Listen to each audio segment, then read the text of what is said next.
Support for this episode comes from the inaugural Global Jewish Fertility Support Summit, organized by the nonprofit I Was Supposed to Have a Baby.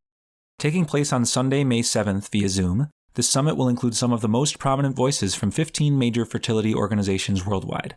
Whether you're on a fertility journey, a professional clergy or lay leader in the space, or if you want to know how to be more sensitive to your friends and family, this summit is for you. Learn more and register for free at iwassupposedtohaveababy.org. This is Judaism Unbound, episode 377, Shavuot in the Cloud. Welcome back, everyone. I'm Dan Liebenson. And I'm Lex Rofberg. So we are taking a short break from the series that we started a couple of weeks ago using the 100th anniversary of the Bat Mitzvah as a jumping off point to explore the whole institution of the Bar Bat Bi Mitzvah. And today we decided that we wanted to talk a little bit about Shavuot, which is, you might say, that takes place in 3 weeks. Why are we talking about it now? We are talking about it now for a bunch of good reasons. One of which is that we are going to be having the next iteration of our Shavuot Live event on Shavuot, but actually it will not be on Shavuot when you might expect it, because this year Shavuot starts on a Thursday night, and we are actually going to be having our all-night study session. Actually, it's more than all night, 24 hours, as you might know from previous years, starting on Friday night. We're going to discuss why that's happening, but we want to give you a heads up now to mark your calendars for Friday, May 26th at noon Eastern Time is when we're going to be starting, and we are going to conclude on Saturday, May 27th at noon Eastern Time. So mark your calendars now. And while you're marking your calendars, you might also check out your plans for the next 3 weeks, because our next round of Yeshiva classes is starting just next week, and there's a lot of interesting things to choose from there. So check that out at judaismunbound.com/classes. And I think you won't be disappointed, including the possibility of taking the Intro to Judaism class with me and Miriam Turlinchamp, as we discussed a few weeks ago. That's going to be a really exciting opportunity to take a deep dive into Judaism more broadly. So, Lex, the other reason why I think we're taking this break right now to talk about Shavuot and beyond the Yeshiva is because we were thinking about things that we really wanted to check in about, and we had a sense that it actually has been a while since we've talked about digital Judaism as a topic, and whether digital Judaism really has come into its own. And just to put it in the story of the Exodus, which is our paradigmatic mythic story, I'm thinking that here we are probably about three and a half weeks before we arrive at Mount Sinai, and we have spent a few weeks in the wilderness having crossed the Red Sea. And I kind of wonder, it's one of those situations where the Bible kind of yada yadas that. I mean, there are actually a bunch of crises that happen. The people are complaining about this and that. But basically, it's like we crossed the Red Sea, yada, yada, yada. Here we are at Mount Sinai. And I'm really curious about what happened during that 6-week period or so, where the people were just kind of wandering around thinking something really changed. I mean, we left Egypt, but where are we really going? And maybe we're in a kind of a time like that post-COVID. And so I just wanted to start with that and see where your head was at on that thinking. Yeah, well, you didn't mention the other reason why we're talking about Shavuot so early, which is that it is objectively, according to the laws of physics and nature, the best Jewish holiday. So we should talk about it all the time. That should actually be the full calendar of Judaism Unbound episodes, is only talking about Shavuot. No, it probably shouldn't be that, but in my dream world, we might be closer to that. For the last 3 years, this will be our 4th, Shavuot Live has, in certain measurable ways, been the largest annual digital Jewish gathering that I'm aware of. Certainly in terms of the amount of total person hours of people attending, because it's 24 hours long, and we've had, 700-800 people attending each of our years. So it behooves us as a Jewish community and as a world to remember that the need for digital programming continues. First off, it continues because even before COVID, we needed digital programming. There are people in far-flung Jewish communities that don't have access to Jewish institutions. There are people in big Jewish communities who are marginalized in their local Jewish institutions or are not connecting to them for whatever other reasons. There are people who like their Jewish institutions, but sometimes prefer going to events in their bathrobe, sitting at home with a cup of coffee next to them. All of those should be okay, in my view. It's not that I am here to discourage people from participating in offline Jewish spaces. I'm certainly not, and I do it myself. But we still have a need for digital Jewish gatherings. I feel like we have forgotten that largely as a Jewish collective, or at least we have minimized the importance of those events because the most obvious reason, COVID-19, is a different kind of reason in 2023 than it was in 2020 or 2021. So all that said, I'm really excited about Shavuot Live. Forgetting the ways that I think it is needed in the world, it's also something I want. I've thought for years, and I've said this on the podcast, that Shavuot is the most weirdly and falsely undermarketed holiday we have. By traditional ways of keeping Shavuot, this is a holiday that can be summed up by saying, stay up super late, eat dairy products with your friends, and learn stuff. That's the thesis statement of this holiday in terms of how it has evolved rabbinically. There's all sorts of other pieces of it that we will talk about, that we have talked about, but that's fun. And somehow we haven't, as a collective, made this a super exciting thing. Like in my dream world, kids would be, literally counting down the days. We count the Omer, but counting down the days to Shavuot in the way that many people count down the days to Christmas or to Passover or to other big ticket holidays. Because what could be more fun than this?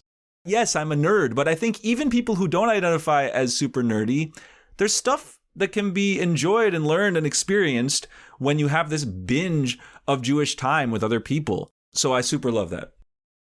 I had a little bit of a breakthrough just from what you were saying, only because, you usually describe Shavuot the way you're describing it as a night where you stay up all night learning and eating cheesecake.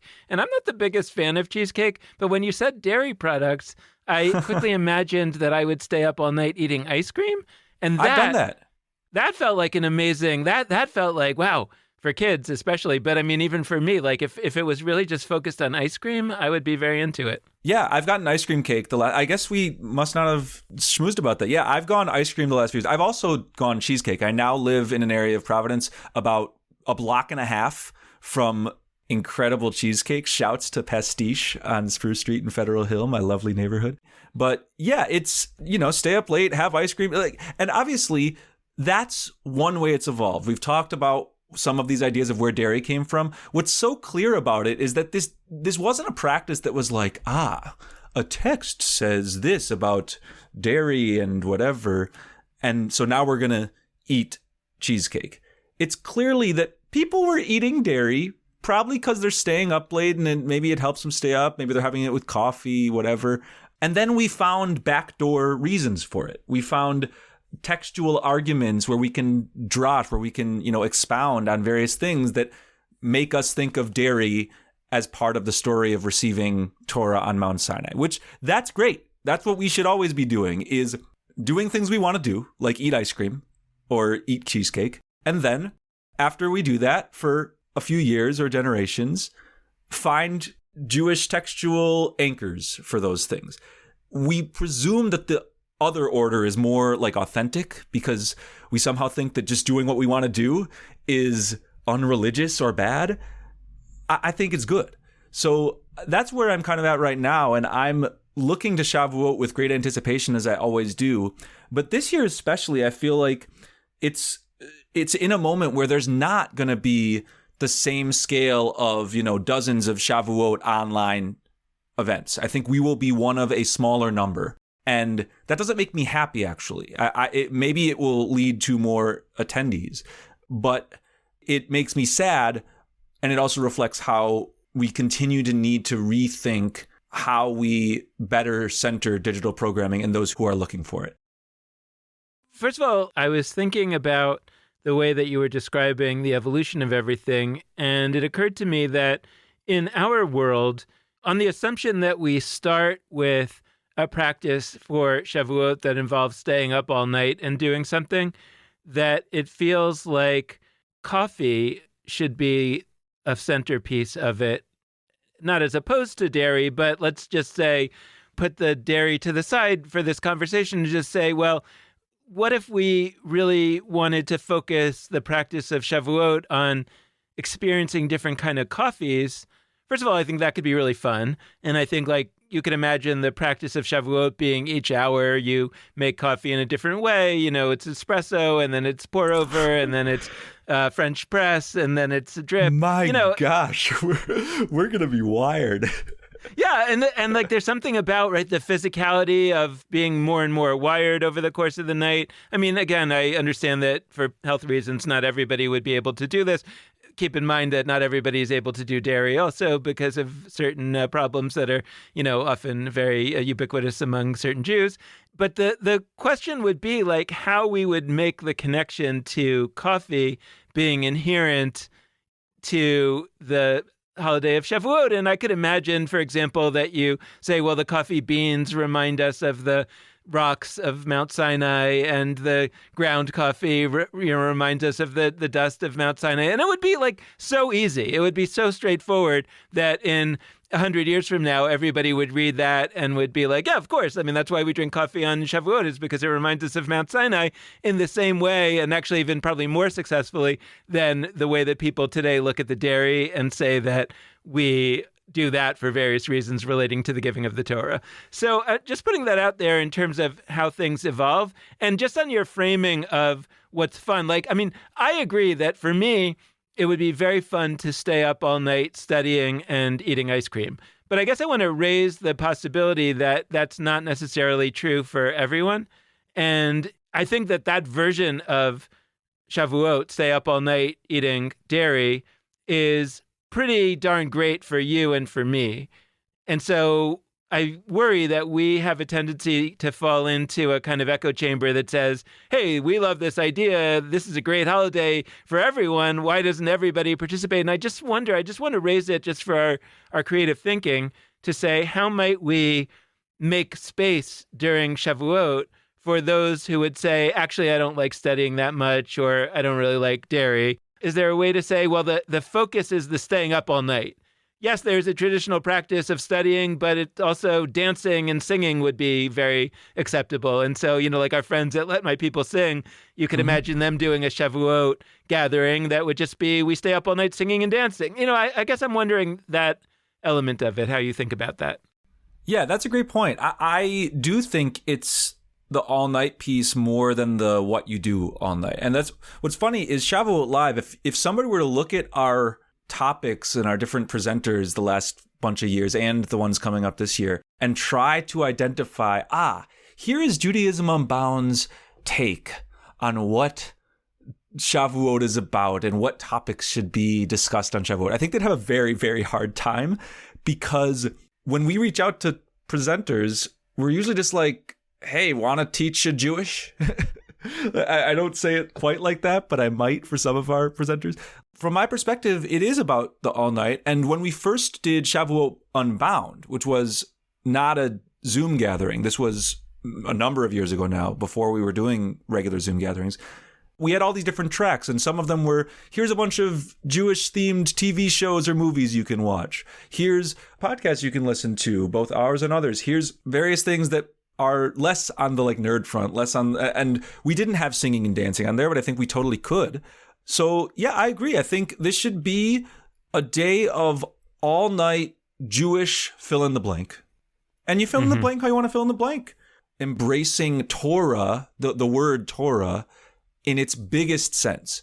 And that's not really new to us. We're not being particularly radical there. If you go to an Orthodox Tikkun Leil Shavuot, an all-night study session, you will largely experience stuff from rabbinic texts much after the Torah, the 5 books of Moses. You'll learn from people bringing teaching from all sorts of stuff that is not in the Torah or even the Bible, and some that might not even be in classic rabbinic texts, even in those spaces, because I think there already is that sense that you stay up all night, you learn some stuff. It doesn't quite matter what the stuff is. Torah for the sake of heaven, not for the sake of learning a particular set of things.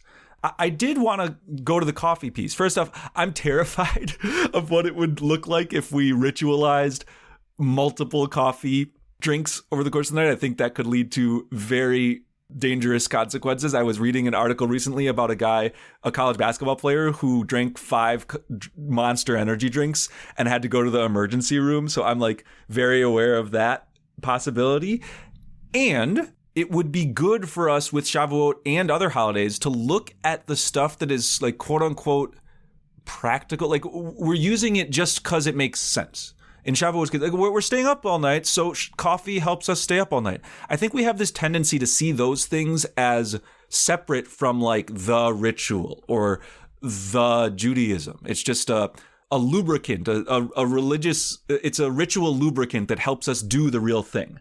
I think you're right that we should, kosi revaya is this Hebrew idea of an overflowing cup. Maybe you overflow your coffee at the beginning and some of it drips out in the way that some people do for Shabbat with wine to symbolize like the overflowing energy. I think coffee is energy in the way that wine is joy, if you were going to try to give a one-word essence. So like the overflowing energy that many of us feel at the idea of ongoing learning all night or ongoing dancing and singing all night. I don't have a whole lot there decided. I agree with you that we should think about coffee in the way we have thought about other more official, quote unquote, ritual items.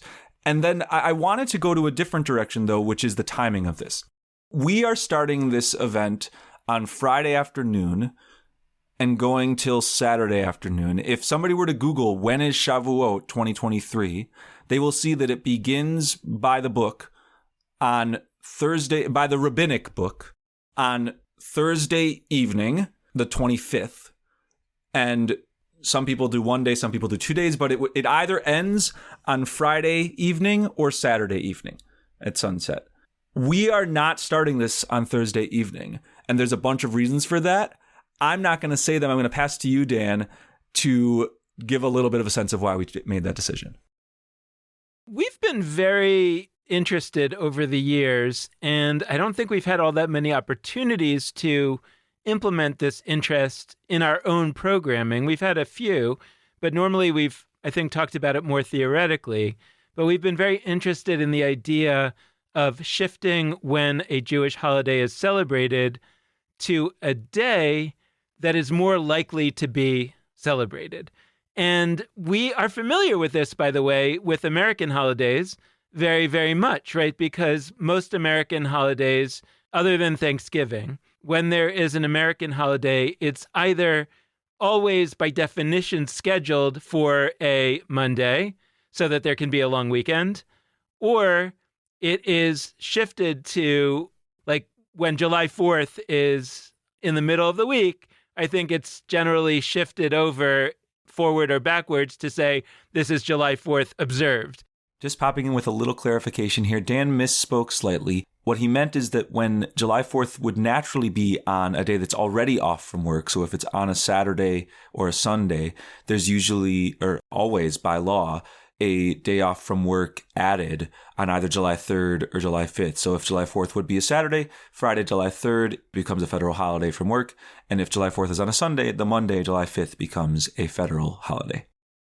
Part of the way that people celebrate American holidays is to have the gift of a long weekend and would be very disappointed and upset and put out, or maybe would just shirk off work that day anyway. And it would just kind of not be good for the society to not have it that way. So we're like, it's not about that sacred day in the sort of sacred sphere of the universe, that day itself is quaking with significance. It's like, no, we care about this day, but we can kind of shift it around to make it work for the things that we need it to work for. And we've been really interested in the idea of doing that for Judaism. And the idea, I think, our theory is that Jewish holidays would be most likely to be observed if they were on weekends, because then people are already off from work. And that just saying, well, there's nothing we can do about the Jewish calendar, this holy day came on a Thursday, you now have to make a difficult choice as a Jew, whether you're going to prioritize your Jewish practice or prioritize things in your life that you may not actually really have a choice about, or you functionally don't have a choice about. So this year, the evening of Shavuot for Rabbinic Judaism, like you say, we'll talk about Karaites later, but that it takes place on Thursday night. And that's not really a night that's likely to be one where people can really stay up all night studying or having ice cream or singing and dancing or any of the things that we've talked about. But Friday night actually would be a night that many, many more people would be able to do those practices on. Our thought is, let's experiment by saying what happens when we actually shift our observance to the next night. Right, 100%. And the other piece I want to name directly here is we're not shifting it.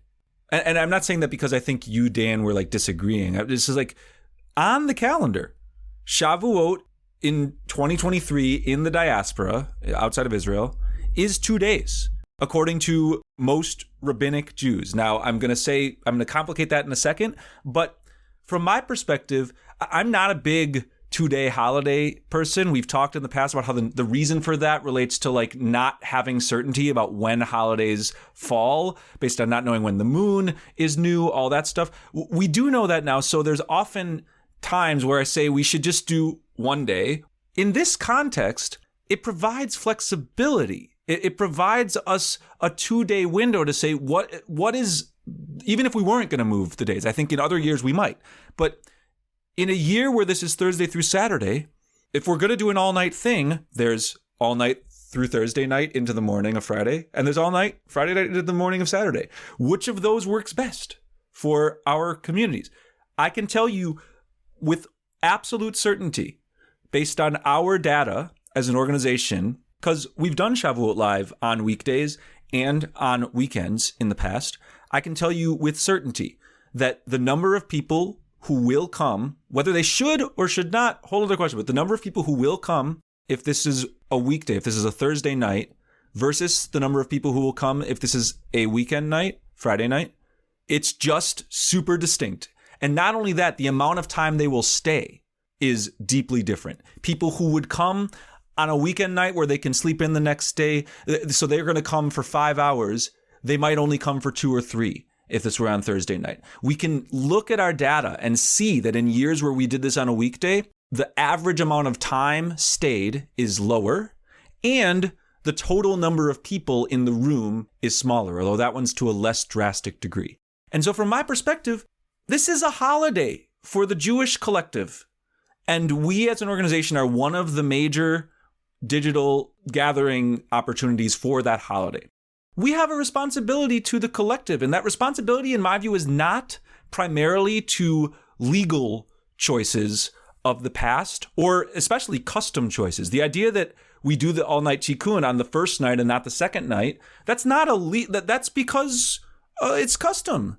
So I'm changing the custom in the same way lots of people have changed the custom. My custom and our organization's custom is that we are going to try in most years to have Shavuot be at least partially, to have Shavuot Live be at least partially on the rabbinic holiday of Shavuot on the calendar. And if it's partially not, that's okay too. We just have to contain Shavuot. There will be a year at some point where Shavuot's on a Tuesday, Wednesday. And then we'll have, and I think we've actually had that. It might be that we go with the weekend that's closest that year.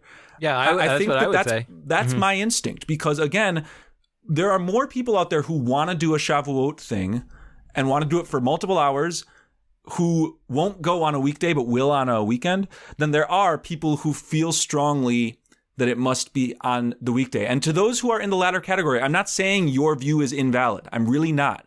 But our organization has a responsibility to create programming that will be accessible to a big number of people that is not grounded in halachic, in Jewish legal tradition. And also the last thing, there's ancient, thousands of years old debates about when Shavuot is. There is not Jewish unanimous opinion about this. Yeah, that's where I wanted to go. Karaites believe that every year Shavuot is on a Sunday. So first off, for our purposes, that's great, because I can point to a thousands of year precedent and arguably to the Torah itself. My reading of the Torah when it describes Shavuot is that it says, you will start counting the days of the Omer, mibacharat HaShabbat, from the day after Shabbat. So you're going to start counting on a Sunday, and you will get to Shavuot precisely 7 weeks later on a Sunday. So by Torah, in my view, in my interpretation of the Torah, independent of what rabbis have interpreted, I think that Shavuot is supposed to always be on a weekend. Now, It's always on a Well, Sunday. it's supposed to be on a Sunday, so we've like pissed off both the Karaites and the Exactly. Rabbinites this year. And our answer, we're not always doing it on a Sunday because, as you can see, this year we're Friday through Saturday. But we have actually gone to a compromise position. We've done a mezuzah thing. There's the mezuzah tradition in the Talmud where some rabbis think it should be vertical on your door and others think it should be horizontal. And they're like, we'll throw it in the middle diagonally. That's what we've done. We've actually tried to be mindful across Jewish tradition, not just to rabbinic tradition, and we're placing Shavuot in the middle so that nobody thinks we're doing the right thing, really, except for our own organization. Yeah, I never thought about it actually in both ways. Like, I never quite thought about that mezuzah tradition as a compromise. I've always understood it to be a compromise, sort of, or like a middle position. But when you think about it, it actually satisfies no one. Because if you thought it was supposed to be up and down, then you had a reason for thinking it was supposed to be up and down. If you thought it should be horizontal, you had a reason for thinking it was horizontal. If they say, let's just do it in between, then it's kind of like, but there's literally no reason for that other than the compromise. And maybe the deepest understanding from that story is that the compromise is the driver, right? In other words, the compromise is more important than getting it right. Rabbinites who think it should be on a certain day, and we've got Karaites who think it should be a certain day. So like Dafka, as they say, it should be on neither day, and it should be on a day in between. Okay, well, I mean, it's not really right. It's not, at least it's not what the other guy wants. So that's what the ninth of Av is, by the way, by rabbinic tradition. That's what, because the Bible only references the 7th and the 10th of Av. It's like a 7-10 split in bowling. Practically, if you're going to see this day of mourning in Av as a day that involves fasting, it's kind of brutal to have big fasts 3 days apart. And also, I think there were probably debates between, like, should we go by when a certain set of terrible things started on the 7th of Av, or when a certain set of terrible things ended on the 10th of Av? And this is with the destruction of the first temple in the Bible. And they're like, it was going on for 3 days. So even though even though the 9th isn't mentioned, we'll go with that one. And I think it's a similar principle. It really is, and there are various sources in the Talmud and elsewhere that kind of suggest that the day, people think that the day itself has a spiritual holiness from God or from some other source. But that's actually not the way that the Jewish tradition has tended to look at it. The Jewish tradition has not said that there's some metaphysical holiness in the world, right? And we're trying to pinpoint that day. We're trying to figure out where it is. Where is that holiness? We want to make sure that we measure everything appropriately so that we have Shabbat on the actual day in the spiritual realm that's really Shabbat or the holiday. But rather, there's an idea that, no, you make the holiday sacred by deciding that it's the holiday. And there's something that I think we could take even further with that concept in saying that, actually it sounds strange to say that we should reimagine the way that holidays are observed so that they always take place on weekends. But actually, in a number of ways, both in terms of the idea that it's not actually the day itself that's sacred, but when you decide to make that holiday that makes it sacred. And also that we have this principle that we'll often decide that the Jewish way to do something is not what any party to the dispute thinks it should be philosophically, but rather an alternative day that sort of makes it work in a way that's oddly traditional to say that we could just have the holidays always be on weekends. I think that's kind of fascinating. Yeah, I think so. And I do think there's room for holidays to not always be on weekends, or in a world of Judaism that often has multiple different paths, for certain segments of the Jewish community to say, okay, we, in the way that people are like, we're a reform community or we're a conservative or whatever, like we're a community that does holidays on weekends for a set of reasons. And then other communities say, no, we actually do conceptualize things. I might be part of this one, by the way, a lot of the time. We do see some amount of like sacredness mystically, whether it's literally there in the cosmos or not. We see something special in actual days, independent of when they fall, Sunday through Saturday, Monday, whatever. So we're going to mark them on those days, and we're okay with them being smaller. I think that would be gorgeous. I think that would be beautiful, and that would better, I think that would better serve our Jewish community, because you could have different communities that identify which of those paths works best. Yeah, one thing that I just meant to say earlier about our decision, by the way, I think maybe we sound a little defensive about it. I don't feel defensive at all. I'm just sort of trying to explain it.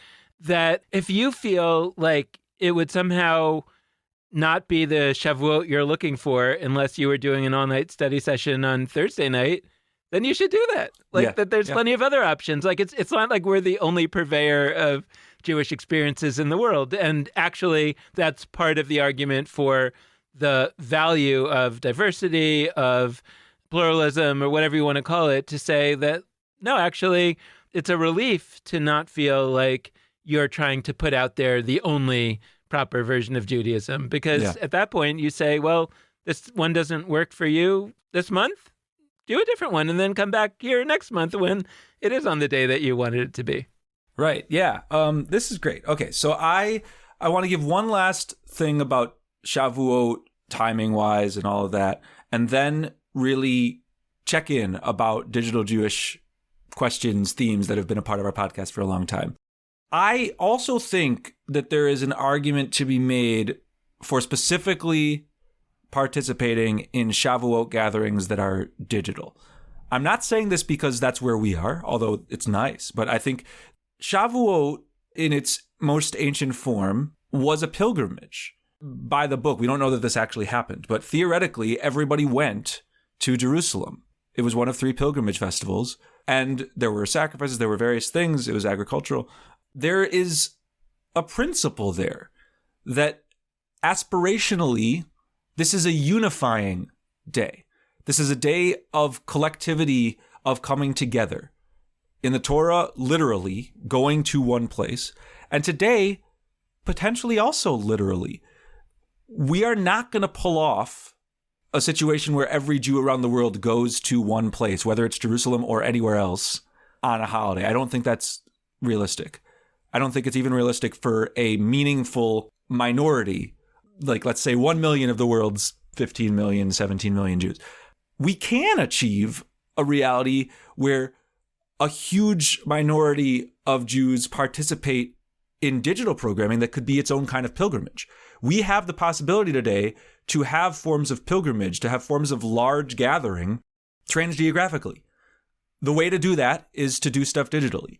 And I think that there's an argument that for Sukkot, Passover, and Shavuot, 3 pilgrimage holidays that were meant to be sort of unifying moments of the year for large groups of Jews that don't see each other otherwise, that are beyond their localities, this digital space is where we could meet. And the other piece with Shavuot specifically, even more than Passover and Sukkot, what does Shavuot commemorate in rabbinic tradition? It commemorates the giving of the Torah on Mount Sinai. What is the key significance of receiving the Torah on Mount Sinai? We were all there, all of us. Some would say literally, others would say metaphorically, that we base this holiday on the idea that all of us were there for the receiving of Torah on Mount Sinai. Whether we were alive then, whether we're alive now, whether we were a Jew by birth, a Jew by choice, all of us were there. If part of the key essence of Shavuot is that all of us participated in something, in receiving something together, again, the one place that in a feasible way we can have the biggest group of Jews gather together is digital space. We should consider whether we might understand this holiday specifically as being for gathering digitally. And I, of course, am familiar with people who say that you can't use electronics on this holiday. But I'm arguing that's not right for now. That the reasons for forbidding the use of electronics, first off, I'm not convinced by some of the basic arguments, but even if I were, there was no conception when those rules were created that electronic items could be used to gather groups of hundreds or thousands or tens of thousands of Jews. That was not part of the thinking process. Right. It was unimaginable. Right. If that was part of the thinking process, I genuinely don't think they would have forbidden it. Like, right. Truly, I don't, because they would be like, wow, that's an incredible opportunity. And specifically on big holidays, we should do that. So let's rethink. I think that's so smart what you're saying. I mean, I think that counterfactual to say, imagine that you presented the rabbis of the 4th century with or even the possibility. 20th when early electronics were created. Yes, I agree with you. But I mean, just the idea that you would present these long ago folks with this idea that, can you imagine if, our temple was destroyed a few hundred years ago, but can you imagine that there might be a technology at some point where we could all experience the holidays together from wherever we live all over the world? Would that be permitted on the holiday? And I think a lot of them would permitted. Of course, that would be mandated. And I think that's a really, really fascinating piece. I actually wanted to make one other little drush here, although I don't mean it as just kind of a nice drush. I mean it as kind of like another case that we could say, oh, this is the traditional practice because it reminds us of. And I'm thinking about how in the Bible, the giving of the Torah happens when this cloud emerges from the sky and covers Mount Sinai. And so the idea that the cloud is the internet, and so of course to have Shavuot be a digital holiday is the appropriate practice and is tied to the most ancient understandings of what was happening there because it was a cloud. And of course we should aspire to do Shavuot in the cloud. That's where the revelation took place. I'm not suggesting that that's why we're actually doing it, but I'm suggesting that that can become a story that explains why we do it this way, that in a century or two will become, again, as obvious and as clear that, yeah, that's the tradition for this reason as dairy is, because of reasons that are much more obscure and unconvincing. And the idea that the cloud descended over Mount Sinai, and that's why we have a digital Shavuot, that actually is pretty convincing. I think it will be pretty convincing in a century. I love that a lot. I hadn't thought about that. I mean, you're modeling what you said with the coffee before, like looking at some otherwise practical element of a holiday and saying, no, that's deeper. This is not just that we happen to think digital technology works for achieving a goal of ours. It's that there's a deeper reason we can find in our text to tie it. And I will acknowledge, you found that. You chose to look for that and find it. And whenever folks do that, whenever I do that, people love to use a verb. They love to say cherry picking. You're just cherry picking. All Judaism is to you is you're doing the things you'd otherwise do in your life, and then you just use, and they say use, and then that's meant to be bad. You use Jewish tradition to meet your needs. Now, that's what I think religion ultimately is. It actually comes from a place of cynicism. I think that's what all religion is. I'm not somebody who believes there is a literal creator being called God in that traditional sense that did a set of things, commanded a set of things, created a set of things, and then we exist, and then we have a relationship to that creator being through doing commanded tasks or believing commanded ideas. That's not what I think. I think it's that there were a set of things people wanted to do, and they found God-based or history-based or story-based reasons to do holidays, to have gatherings, to think certain ideas. Like, that's what religion is. So I think that we should do that with the cloud. Absolutely. We should identify that digital gadgets items are not just, counter-religious because they're newfangled and because they, distract us from real people and all the things that people say about that. Like, that's not it. We can mark them in the 21st century as actually ritually important, as actually tied to our most ancient stories, like the giving of the Torah through a cloud on Mount Sinai. I'm excited to use that, Josh, Dan, and I'll quote you. I do want to take a moment, independent of just Shavuot, and talk about where digital Judaism is right now, because we've talked about some of the negatives. We've talked about some of the ways in which the Jewish community has sort of fallen back into, we do digital stuff, but every once in a while, and we don't see it as super important to our communities in the way that we see offline stuff. I do think that there is a greater quantity and a higher quality of Jewish programming, of Jewish learning for individuals, of Jewish gathering for groups online than there ever was before now. Ever was apart from during the most threatening times of COVID.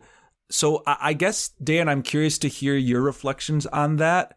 For me, there is much to be optimistic about. And Shavuot Live is honestly an example of that. I mean, we have not shrunk in the last few years. Everybody said that we were going to have our programs become much smaller as the need for this in a day-to-day sense of people being isolated in their homes changed. We have not seen with Shavuot that it has shrunk. We've actually seen that it's grown both in the number of people who come and in how long they stay. So I'm curious if you've thought about that more generally with digital programming beyond just us. Yeah, I mean, I'm thinking about it a lot for all kinds of reasons.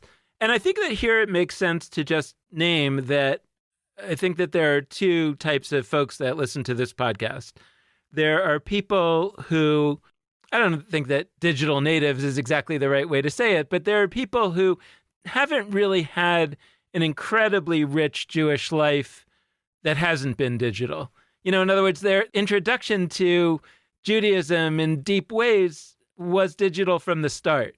And I kind of think that sometimes those folks are annoyed by some of these conversations that we have because we're saying things that are just obvious and are not interesting. And we seem to be talking about somebody else who's raising complaints or not really totally into it. And I guess I want to apologize to those folks a little bit for sometimes parts of these conversations. And then I think we have folks in this audience mostly living their Jewish lives in older Jewish institutions and who really value digital stuff as a kind of additional way to get interesting Jewish experiences, but see it as a form of an add-on or an adjunct. And I guess that I sort of thought that COVID would have been a powerful enough experience to push a lot of that second group of folks closer to the mindset and to the way of living Jewishly as the people who have always been there from the start. And I think that as COVID has eased, those who have been able to, and we've said this a few times, there are certainly a number of people who are not able to kind of go back to the old way because of various vulnerabilities that they might have to COVID that continue. But the people who have been able to go back have gone back to a larger extent than I might have expected. And from the experience of those folks and perhaps the world of funders and others who kind of support that set of organizations, their perception is COVID was a pause, and now we're sort of trying to rebuild that old way of being Jewish. And I think part of what's made it possible is that a lot of those organizations were assisted during the COVID period to make sure that they would still be around afterwards. The reason I'm saying that is because I'm just wondering, and I don't know if there's been a study done, of how much money went into that work. And I'm not suggesting that it shouldn't have been done, but I wonder if 25% of the money that went into that work of keeping those organizations going had gone into building a new set of digital organizations, what would have happened? Because the same money goes a much longer way in the digital space, right? Because, for example, it can be national, international. There are all kinds of things that are much cheaper to do digitally. I don't think that there was an investment anywhere near that order of magnitude in the digital space during the last 3 years. And so what we are seeing now, I think, is a digital space that is growing, but it's growing more or less. There are a few exceptions of some digital organizations that ended up getting very large grants during the COVID period. But for the most part, the digital space is growing naturally as it had been. And at the same time, I don't believe that the other realm is growing. I think that it's shrinking, but it's shrinking less dramatically than one might have expected, than I might have expected in those early days of COVID. And I worry. I shouldn't say that I worry, because at the end of the day, I don't really worry. That realm of things is going to do what it's going to do. And I think that we should just probably go off from the illusion that somehow the digital realm and the non-digital realm, I don't think the money is fungible. I don't think that the interests of the people supporting those two areas tend to overlap. And I think we should just kind of reset our thinking to understand that what we're seeing in the digital realm is a truly new, just like we talked about years ago before COVID, is a new migration to a new land. And it's growing naturally. And it just shouldn't have illusions that somehow the people from the old country are going to send all of their money over and all of their people over. Like, that's not going to happen. But at the end of the day, the digital, I still believe, is going to become the center. I think when we talk about digital Jewish stuff, we conflate a number of things. And you and I do this too. I'm not saying this to just condemn others, but we're talking about a lot of things at once. I do actually think that COVID enacted a change that has stuck where people are accessing Jewish learning materials, Jewish articles, Googling stuff, going to Safaria, reading materials, learning stuff. That's mostly happening online. It really is. Yes, there are classes, there are offline institutions that people can enroll in and usually, pay a lot of money and maybe move to a particular city to attend. I think for low level, I want to learn about Judaism, and we've talked about this, stuff that people might have once to ask a rabbi or a knowledgeable friend. They don't need to ask a rabbi or a knowledgeable friend. They can find for themselves, and that does happen digitally. Now, that's different from digital gatherings, digital community of people together. That, you're right, is not growing to the degree we thought it would be.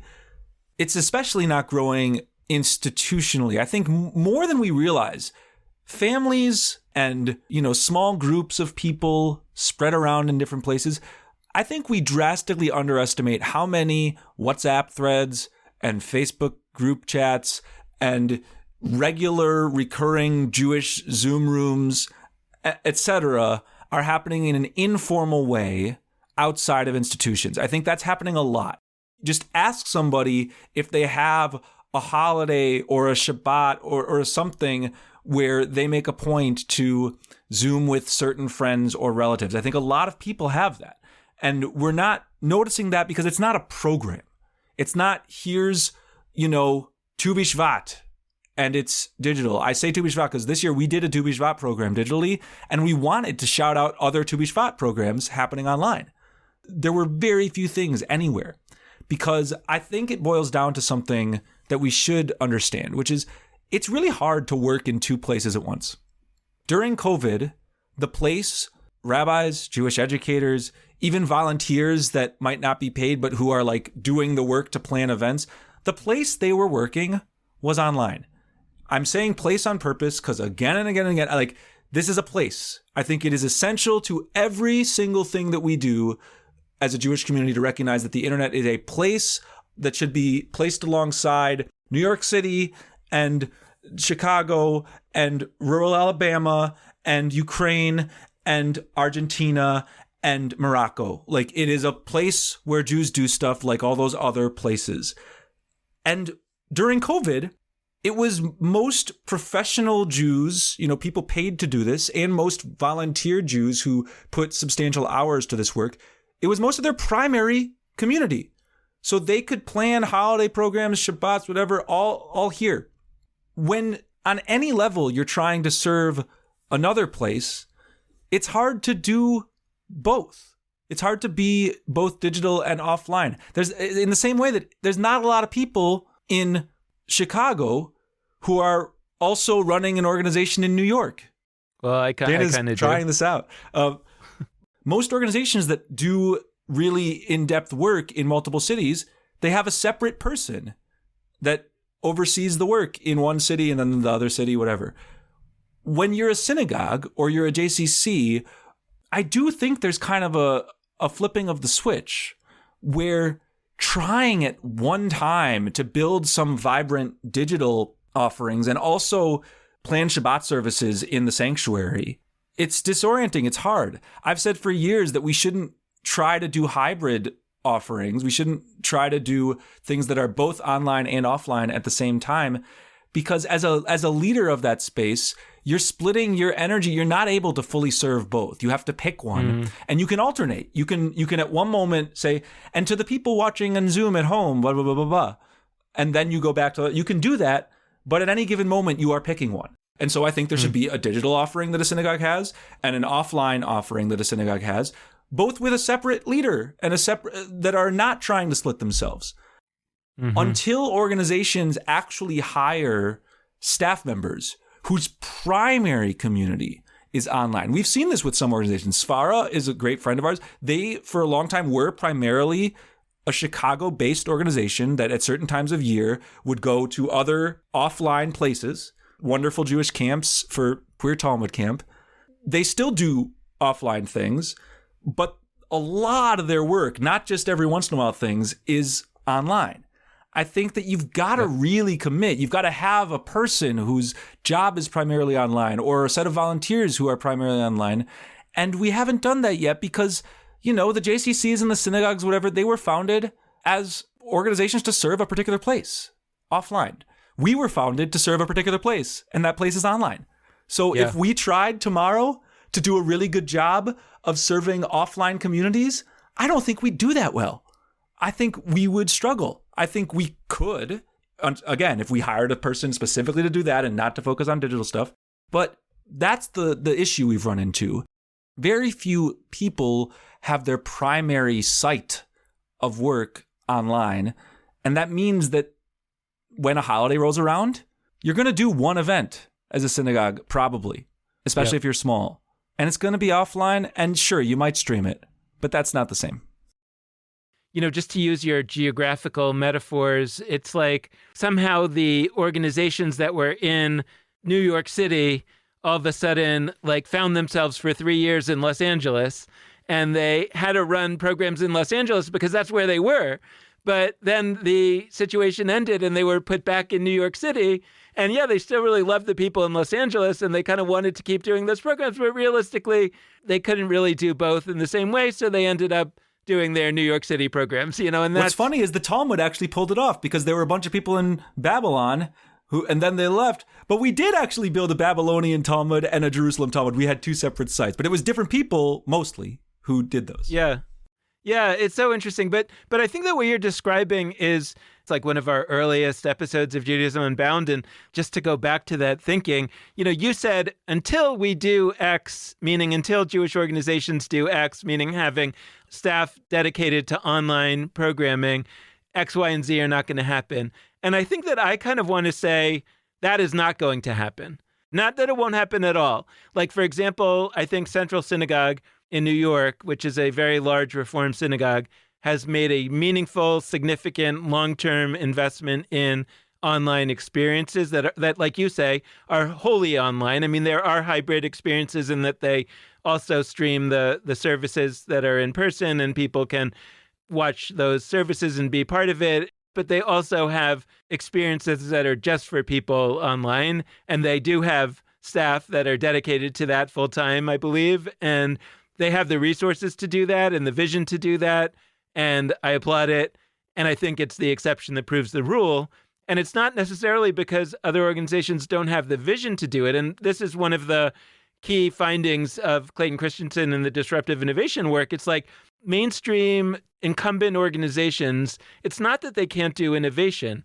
They do innovation. So the greatest example is that the digital photography chip was invented by Kodak. But Kodak ultimately was the victim of the digital photography chip. How did that happen? Because Kodak invented it, but they didn't bring it to market successfully for exactly the reasons that you're talking about, is that they were not able to dedicate enough staff, enough bandwidth, enough money to building a new business model that was going to be built around the digital chip in the early years when digital photography was actually less good on the parameters that the existing photography customer base cared about. So they weren't really able to devote enough resources to it. And it's the same as, like, you can imagine any synagogue today saying, hey, we want to hire a full-time director of digital engagement. And the members are going to be like, where are you going to get the money to do that? And they're like, well, eventually we're going to have so many digital members that it's going to pay for itself. And they're like, well, yeah, eventually that might happen. But right now, where are you going to get the money to invest in appointing that person in the first place until such time as we build up a digital membership that's going to pay for it directly? You say, well, we'll reallocate some of the synagogue's resources to hire this person to do the digital work instead of hiring a cantor for the services. They'll be like, no, we're not doing that, because now you're taking away resources from the main activity of the organization for this sort of speculative future activity. And the theory and practice and evidence suggests that that will not happen in the vast majority of cases. But I am thinking now that the digital realm is very healthy, and it has to kind of evolve in its own, like you say, in its own land. America, right, was the place that the European Jews always warned their children not to go to, because it was a Jewishly empty and vapid land. And we know now that America became, right, one of the two most populated Jewish lands, and that took a while. And I would make that argument that that is what is going to happen on the internet. The question is whether it's going to happen slowly or quickly. And part of what's going to make the determination there is whether, like did happen in America, there came certain people who did have substantial resources and did move to America and say, this is my land, this is where my Judaism is going to be, and said, what can I do to make this the best place to be Jewish in the world? And those people built, the Jewish Theological Seminary, Hebrew Union College, right? All of these institutions, which now you might see as kind of representative of an old guard, but at the time were the nucleus of building up a uniquely and explicitly American form of Judaism. It'll be interesting to see at some point whether there is a internet union college established. It certainly will. I think it's going to happen quickly, but not now, if that makes sense. I think there's going to be a slow, gradual petering of new projects. In no 1 year will it look like an explosion, but we'll have, a Gashmias publication starting up here and an I Am Press starting up there and, another one. And like at a certain point, I do think we'll hit an explosion moment. Something in the world will happen. It won't be COVID, God willing. It will be something where the dynamics are such that enough synagogues are dying, enough institutions are shrinking, that petering turns into an explosion. So we'll see if my prediction is right. I don't know. But mostly, hey, everyone, I'm excited for Shavuot. We've had a great conversation today, but mostly we want to hang out with you in a few weeks. So seriously, truly, if you've never been to Shavuot Live before, it's awesome. I know that I'm biased in saying that, but it really is a highlight of my year to spend deeply meaningful time with hundreds and hundreds. I mean, this year, maybe we'll hit 1,000. We'll see. I mean, we had almost 1,000 last year of friends from all around the world, truly all around the world. People who you may have already met in other digital Jewish contexts, maybe people from your own local offline community, and tons of new folks who by the end of a bunch of hours, you will have chatted enough in the Zoom chat that you feel like friends. It's such an energizing 24 hours of Jewish learning. I know because I've literally had no problem the last few years getting through the whole thing without feeling the need to go to sleep. But I hope that we'll see you there. You can register at judaismunbound.com/Shavuot 2023. That's SHAVUOT 2023. And we will have announcements of our speaker lineup in the very near future. It's not all totally finalized yet, but it's going to be some incredible, incredible folks, a mixture of returning presenters and new presenters. So we really hope to see you there. If you have any questions about it, send them our way. Use our social media handles at Twitter, Facebook, Instagram. All of those are at Judaism Unbound. You can check out our website, judaismunbound.com. And of course, you can email us at dan@judaismunbound.com or lex@judaismunbound.com. The last thing I'll remind you of before we really, really close out is that our mini courses, the second block of mini courses that lead us to Shavuot, begin in just a few days. It's the very last chance to sign up. So for those, head to judaismunbound.com/classes. The last thing that we'll say to close this episode is that support for this episode of Judaism Unbound comes from the Ashman Family JCC in Palo Alto, California, whose vision is to be the architects of the Jewish future. The Ashman Family JCC empowers you to experience Jewish paths toward a life of joy, purpose, and meaning through innovative Jewish learning and wellness programs, community building, and initiatives to develop the next generation of Jewish leaders. Learn more at www.paloaltojcc.org. And with that, this has been Judaism Unbound.